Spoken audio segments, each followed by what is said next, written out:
Hello students, welcome to my TN Max channel. Okay, இன்னைக்கு நம்ம என்ன பார்க்க போறோம்னா வீடியோல exercise 3.1ல second sum. ஓகேங்களா? என்ன கொடுத்திருக்காங்கன்னு பாருங்க. Find the product of the terms னு சொல்லி கொடுத்திருக்காங்க. சோ இங்க terms பத்தி தான் பேசுறாங்க. சோ terms பத்தி தான் நம்ம termsல அதுக்கு என்ன நம்ம product எப்படி product பண்ண போறோம்ன்றத தான் பார்க்க போறோம் நம்ம. சரி கீழ பாருங்க. இதுல பாத்தீங்கன்னா -2mn கொடுத்திருக்காங்க. 2m the whole square minus 3mn. இப்போ இது ஒரு டேர்ம்ஸ், இது ஒரு டேர்ம், இது ஒரு டேர்ம், மூணு டேர்ம்ஸ் கொடுத்துருக்காங்க. ஸோ இதை தான் நம்ம வந்து ப்ராடக்ட் பண்ண போகிறோம். ஓகேங்களா, ப்ராடக்ட் சொல்லியிருக்காங்க. சரி, அப்போது இதை வந்து தனித்தனியாக கொடுத்துருக்காங்க. இப்போ நம்ம என்ன செய்கிறோம்னா ஒரு ஒரு ஒரு ப்ராடக்ட் ஃபார்மில் நம்ம எழுதிக்கலாம். -2mn அடுத்தது கொடுத்துருக்கிறது வந்து 2m the whole square, அடுத்தது -3mn கொடுத்துருக்காங்க. இப்போ இங்கே ப்ராடக்ட்னு சொன்ன தொட்டு இந்த மூணு டேர்ம்ஸுக்குமே ஒரு ப்ராடக்ட் போட்டு நம்ம காமிச்சிடலாம். சரிங்களா? சரி, ஓகே. அடுத்த ஸ்டெப்பில் பாருங்கள், கொஞ்சம் இந்த டேர்ம் மட்டும் டிஃப்ரெண்ட்டாக கொடுத்துருக்காங்க. 2m the whole squareனு கொடுத்துருக்காங்க. அதை நான் போட்டு காமிக்கிறேன். இப்போது இதில் எந்த சேஞ்சஸுமே இல்லைன்னா ஃபஸ்ட்டு டேர்மையும் லாஸ்ட்டு டேர்மையும் பக்கத்தில் எழுதிக்கலாம். -2mn into -3mn சேர்த்து எழுதிக்கலாம். பக்கத்தில் எழுதிக்கலாம். சேர்த்துல பக்கத்தில் எழுதிக்கலாம். சரி, இப்போது எப்பவும் இந்த மைனஸ் டேர்ம் வந்தாலே ஒரு ப்ராக்கெட் போட்டு மென்ஷன் பண்ணி காமிச்சிடுங்க இல்லைங்களா? ஏன்னா அந்த மைனஸ் வந்துட்டாலே அது வந்து மைனஸ் இருக்கிற மாதிரியே இருக்கும். எந்த டேர்ம்ஸ் வந்து வருதுன்னே தெரியாது. அதை போட்டு காமிச்சிடுங்க. சரி, இப்போ இந்த டேர்ம் மட்டும் பாருங்கள். இதனுடைய எக்ஸ்பிளனேஷன் எப்படி எழுதுறேன்னு பாருங்கள். 2m the whole square.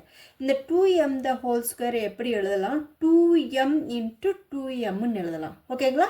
இப்படி எக்ஸ்பேண்ட் பண்ணி எழுதிக்கலாம். இப்போ நம்பரை மல்டிப்ளை பண்ணிடுங்க. 2 2s are 4, m into m square. ஓகேங்களா? ஸோ இதுதான் 2m the whole ஸ்கொயருக்கு 4m ஸ்கொயர்னு வரும். ஆனால் ஒரு சிலருக்கு வந்து அப்படியே மைண்ட் கல்குலேஷன் பண்ணி 4m ஸ்கொயர்னு சொல்லி ஆன்சர் போட தெரியும். பட் ஒரு சிலர் நீங்கள் இந்த மாதிரி எக்ஸ்பேண்ட் பண்ணியே கூட போடுங்க. 4m ஸ்கொயர்னு வந்துடுச்சு. சரிங்களா? நெக்ஸ்ட் ஸ்டெப்பு பாருங்கள். இப்போ இந்த ரெண்டு ஃபஸ்ட்டு 2 டேர்ம்ஸை வந்து மல்டிப்ளை பண்ணிக்கலாம். இப்போ இங்கே பாருங்கள், மைனஸ் சைன் கொடுத்துருக்காங்க. Minus into minus plus. So மைனஸை மல்டிப்ளை பண்ணிட்டோம். அடுத்தது இப்போ நம்பர்ஸை மல்டிப்ளை பண்ணுறோம். 2 3s are 2 into 3, 2 3s are 6. அடுத்தது m into m square. Okay, அடுத்தது n இருக்குது. என்னையும் சேர்த்து மல்டிப்ளை பண்ணிடுவோம். n into n ஸ்கொயர், அதாவது m into m square, n into n ஸ்கொயர்னு சொல்லி போட்டுட்டோம். Into 4m square. Okay, so இந்த டேர்ம் அப்படியே இறக்கிட்டோம். எந்த சேஞ்சஸும் இல்லை. சரி, அடுத்த ஸ்டெப்பு என்ன பண்ணுறோன்னா மறுபடியும் அதே ப்ராடக்ட் தான், மல்டிப்ளிகேஷன் தான் பண்ணுறோம். இதுவும் நம்பர் இருக்குது, இங்கேயும் நம்பர் இருக்குது. ஸோ இப்போ ஃபஸ்ட்டு நம்பரை மல்டிப்ளை பண்ணிடலாம். 6 4s are எவ்வளோன்னு பாருங்கள். 6 4s are 24. இப்போ இங்கே m ஸ்கொயர் இருக்குது, இங்கேயும் m ஸ்கொயர் இருக்குது. So m square into m square. இப்போ இதை மல்டிப்ளை பண்ணோம்னாக்கா m2 power 2ன்னு வரும். m power 4, அதாவது m இங்கே ஒரு 2 டைம்ஸ் வந்திருக்கு, இங்கே ஒரு 2 டைம்ஸ் வந்திருக்கு. ஸோ மொத்தம் 4 டைம்ஸ் வந்திருக்கு. இப்படியும் போடுங்க, இல்லைன்னா இந்த ஃபார்முலாவை அப்ளை பண்ணி போடுங்க. என்ன ஃபார்முலானா a power m into a power n is equal to a power m plus n. எக்ஸ்போனண்ட்டில் வரக்கூடிய ப்ராடக்ட்லாவை அப்ளை பண்ணி நான் போட்டிருக்கேன். சரி, அப்போது m power 4 ஆயிடுச்சு. இப்போ அடுத்ததுக்கு பாருங்க, n ஸ்கொயருக்கு எதனா பேர் இருக்கா? இல்லை. ஸோ ஒன்றுமே இல்லாத தொட்டு அப்போ அதை அப்படியே தூக்கி போட்டுங்க. So the final answer is 24 m power 4 n square. இதுதான் ஆன்சர் பசங்களா. இந்த சம்மு புரிஞ்சிருக்கும்னு நினைக்கிறேன். ஈஸியாக இருக்கா பாருங்கள். ஓகே, நெக்ஸ்ட் சம்முக்கு போகலாங்களா? நெக்ஸ்ட் சம்மில் என்ன கொடுத்துருக்காங்க பாருங்கள். அதே தான், find the product of the terms. இங்கேயும் அதே 3 டேர்ம்ஸ் கொடுத்துருக்காங்க. இங்கே mnல கொடுத்துருக்காங்க, இங்கே xyல கொடுத்துருக்காங்க. ஓகே, ஸோ இப்போ அதை வந்து ஒரு ப்ராடக்ட் ஃபார்மில் எழுதிக்கலாம். ப்ராடக்ட் போட்டு எழுதிக்கலாம். Multiplication simple 3x² into minus வந்திருக்கு, கேர்ஃபுல்லாக போடுங்க. ஸோ -3xy³ ஒரு bracket into x² y². Okay, multiply simple போட்டுட்டோம். ஓகே, இப்போ நம்ம மல்டிப்ளை பண்ணுவோம். இங்கே பாருங்கள், ஃபஸ்ட்டு ஒரு டூ டேர்ம்ஸாகவே எடுத்துக்கலாம்.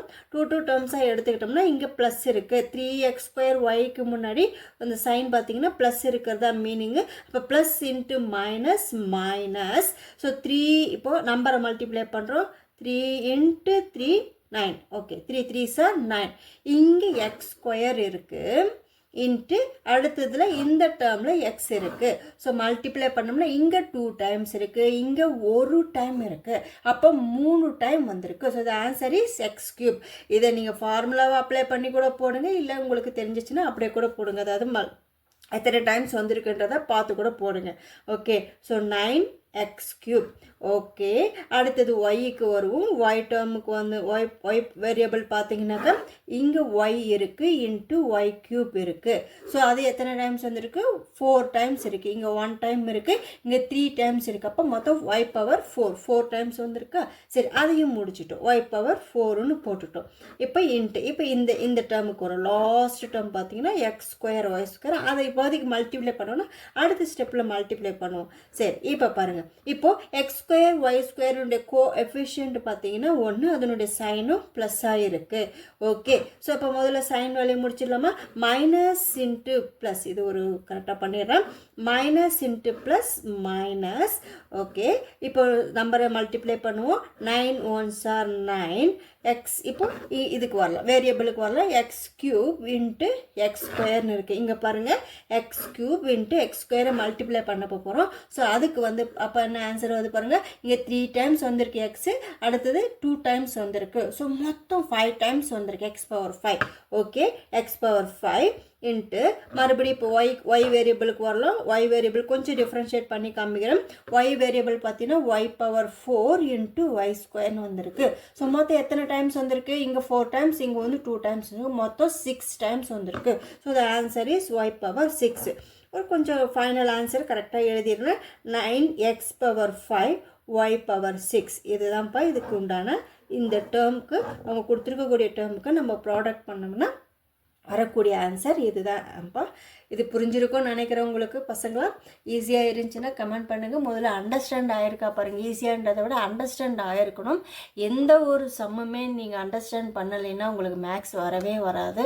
நீங்கள் போட்டு பார்த்தீங்கன்னா கூட அதை வந்து நீ மக்கப் பண்ணுற மாதிரி தான் கணக்கு. எது ஒன்றுமே நீங்கள் அண்டர்ஸ்டாண்ட் பண்ணிக்கோங்க. ஈஸியாக இருக்கும், ஸ்டெப்ஸு மறக்காது. மக்கப் பண்ணிங்கன்னா அந்த ஸ்பாட்டில் என்ன எழுதணுன்றதை மறந்துடும். அண்டர்ஸ்டாண்ட் பண்ணிங்கன்னா ஓகே, அடுத்த ஸ்டெப் இது வரும்ன்றது உங்களுக்கு ஈஸியாக தெரிஞ்சிடும். தயவு செஞ்சு மக்கப் பண்ணாதீங்க, அண்டர்ஸ்டாண்ட் பண்ணிக்கோங்க. Very very very very important. ஓகேவா பசங்களா? புரிஞ்சிருக்கும்னு நினைக்கிறேன். Okay, by. நெக்ஸ்ட் வீடியோவில் பார்க்கலாம்.